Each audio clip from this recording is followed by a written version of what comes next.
भारत नागपूर, दिनांक 20 डिसेंबर 2020. फुलायचे दिवस. सुरेखा दीक्षित. समग्र शिक्षण समर्पण सांगता. श्री अरविंद आणि श्री माताजींनी पुरस्कृत केलेल्या शिक्षणविषयक तत्वांना फुलायचे दिवस या लेखमालेत व्यक्त करण्याची संधी तरुण भारतनं दिली. हा मोठा योगायोग म्हणायचा. गेली 30 वर्ष मी समग्र शिक्षणाचा अभ्यास करते आहे. पुद्दुचेरीला जाऊन श्री अरविंद आणि श्री माताजींच्या विचारांपासून प्रेरणा घेते आहे. आज 21व्या शतकातही समग्र शिक्षणविषयक सिद्धांत तेवढेच लागू पडतात आणि मानसशास्त्राच्या संशोधनाला अनुरूप आहेत हे या लेखांमध्ये मांडलंय. भारतीय शिक्षण क्षेत्रात गांधीजी, रवींद्रनाथ ठाकूर, स्वातंत्र्योत्तर निर्माण झालेल्या अनेक शैक्षणिक संस्था यांची जेवढी माहिती लोकांना आहे तेवढी श्री अरविंद प्रणीत समग्र शिक्षणाची नाही. 1910 श्री अरविंदांचे राष्ट्रीय शिक्षणावरील काही लेख कर्मयोगींमध्ये आणि नंतर 1920-21 आर्य मासिकात प्रसिद्ध झाले होते. श्री अरविंद एक क्रांतिकारक नेते म्हणून देशवासियांना माहीत आहेत आणि पॉंडिचेरीला 1910 नंतर कायमचे वास्तव्यास आल्यानंतर एक महायोगी म्हणून परिचित आहेत. त्यांच्या शिक्षणावरील भूमिकेविषयी समग्र शिक्षणाच्या कार्यवाही संबंधी शिक्षण क्षेत्रातील नावाजलेल्या मंडळींनाही ओळख नसावी याचं आश्चर्य वाटतं. काहींचा असाही गैरसमज झाला आहे की 1922 नंतर आर्य मासिकाचं प्रकाशन बंद पडल्यानं श्री अरविंदांचं राष्ट्रीय शिक्षणावरील लेखनच थांबलं. वस्तुस्थिती अशी आहे की जरी श्री अरविंदांनी तपस्येसाठी स्वतःला राहत्या जागेत बंदिस्त करून घेतलं तरी त्यांचं जागतिक घडामोडींवर पूर्ण लक्ष होतं. ते नियमित लेखनही करीत असत. साधकांच्या प्रश्नांना लिखित उत्तरं देत. 1949 श्री अरविंदांनी आश्रमाच्या बुलेटिन ऑफ फिजिकल एज्युकेशन या त्रैमासिकात परफेक्शन ऑफ द बॉडी अर्थात शारीरिक परिपूर्णता या विषयावर अत्यंत मौलिक लेख लिहिले आहेत. श्री माताजी 1920 श्री अरविंदांच्या योगसाधनेत सहभागी होण्यासाठी आल्या आणि शेवटपर्यंत पॉंडिचेरीतच राहिल्या. त्यांच्या आगमनानंतर श्री अरविंदांनी आश्रमांची आणि साधकांची जबाबदारी त्यांच्यावर सोपवली आणि ते तीव्र साधनेत निमग्न झाले. 24 नोव्हेंबर 1926 सिद्धी दिनानंतर श्री अरविंद पूर्णपणे एकांतवासात तीव्र तपस्येसाठी गेले आणि फ्रान्समधून आलेल्या मीरा रिचर्ड या प्रत्यक्ष जन्ममाऊली आहेत याची निस्संदिग्ध जाणीव स्वतः श्री अरविंदांनी आपल्या शिष्यवर्गाला आणि जगाला करून दिली. श्री अरविंद क्रांतिकारक योगी या चरित्रात प्रभाकर नुलकर लिहितात, पूर्व आणि पश्चिम यांच्या मिलनातून एक प्रकारची विश्वात्मकता पॉंडिचेरी आश्रमाच्या रूपानं साकार झाली. पूर्वेकडील एका महान योग्यानं समग्र योगाची आणि दिव्य जीवनाची कल्पना मांडली, परंतु त्या कल्पनेला पूर्णत्व आणि दृष्टिगोचर भरीवपणा देण्यासाठी पृथ्वीवरील दिव्य जीवन पद्धतीची झलक दाखवण्यासाठी पश्चिमी व्यवहारवादाची, कार्यकुशलतेची आणि सौंदर्यवादाची आवश्यकता होती.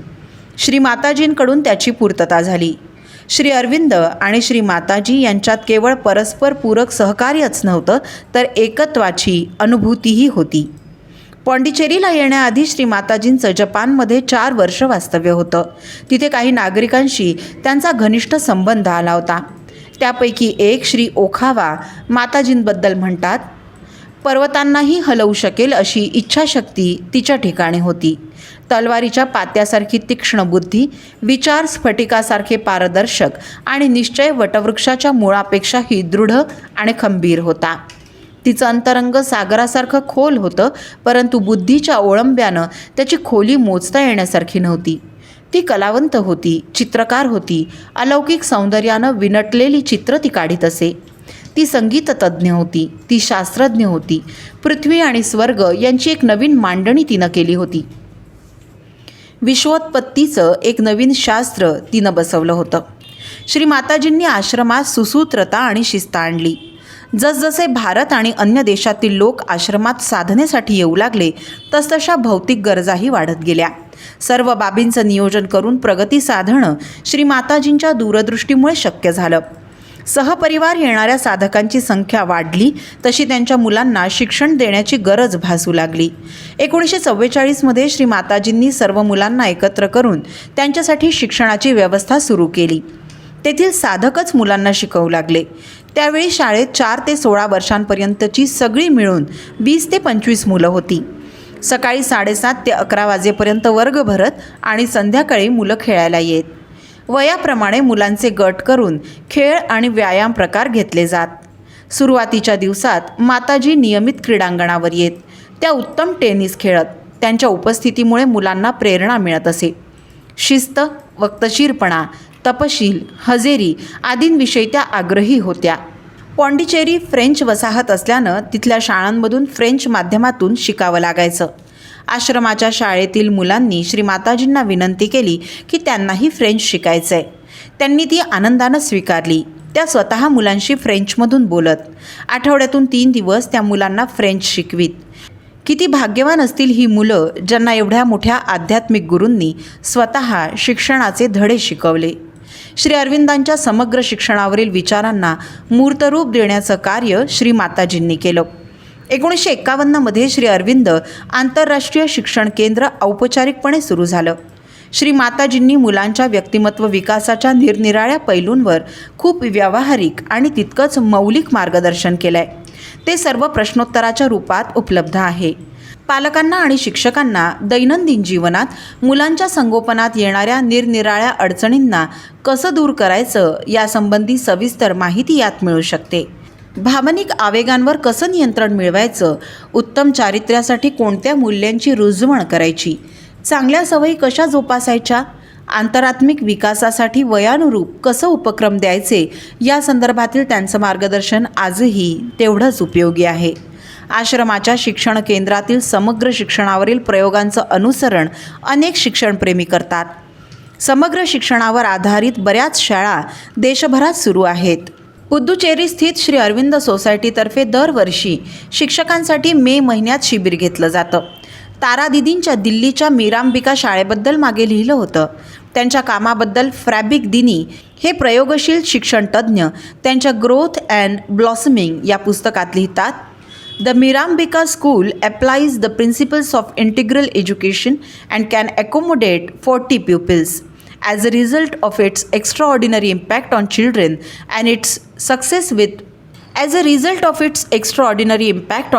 and its success with parents, part of pedagogical material that the teachers had prepared was taken up by the National Council of Educational Research and Training, which was coincidentally on the other side of the road. Thus, Mirambika School has influenced the Indian national curriculum, and millions of young Indians can now benefit from the tremendous work of this small group of teachers. नवीन राष्ट्रीय शैक्षणिक धोरण 2020 सुचवलेले अनेक बदल आश्रमाच्या शाळेत पूर्वीपासूनच अंमलात आणले जातात. तिथे कोणत्या स्तरावर पाठ्यपुस्तकं नाहीत, परीक्षा नाहीत, त्यामुळे साचेबंद प्रगतीपुस्तक नाही. KG पासून कॉलेजपर्यंतचे वर्ग वेगवेगळ्या इमारतींमध्ये भरतात. महाविद्यालयीन स्तरावर विद्यार्थ्यांना त्यांच्या आवडीनुसार पाहिजे ते विषय घेता येतात. तसंच कोणत्या शिक्षकाकडे शिकायचं तेही विद्यार्थी ठरवू शकतो. एकूण सगळाच कार्यक्रम लवचिक आहे. मुलांशी वागण्यात सर्वच शिक्षक मोकळेपणा दाखवतात. एका वर्गात जास्तीत जास्त 15 विद्यार्थी शिकतात. एका वयोगटासाठी एकच वर्ग, सब डिव्हिजन नाही. एकच अभ्यासक्रम मुलांना लागू करत नाहीत. पूर्व प्राथमिक स्तरावर मुलं फ्रेंच आणि संस्कृत शिकतात. इंग्रजी भाषा 3री पासून शिकवली जाते. शिवाय प्रत्येकाला मातृभाषा शिकावी लागते. तिथे सगळ्या विद्यार्थ्यांमध्ये बहुभाषिकता बघायला मिळते. फ्रेंच, इंग्रजी, हिंदी, संस्कृत, मातृभाषा जी असेल ती आणि स्थानिक तमिळ इतक्या भाषा तर प्रत्येकालाच येतात. संध्याकाळी गणवेश घालून सगळी मुलं मैदानावर 2-2 तास निरनिराळे खेळ, कवायती, संचलन आदींमध्ये भाग घेतात. सगळे शिक्षक साधकच असल्यानं अत्यंत समर्पित भावनेनं स्वतःची प्रगती साधत सुलभकची भूमिका ते पार पाडतात. दर 2 विद्यार्थ्यांमागे एक शिक्षक लाभेल एवढ्या संख्येत शिक्षक आश्रमशाळेत आहेत.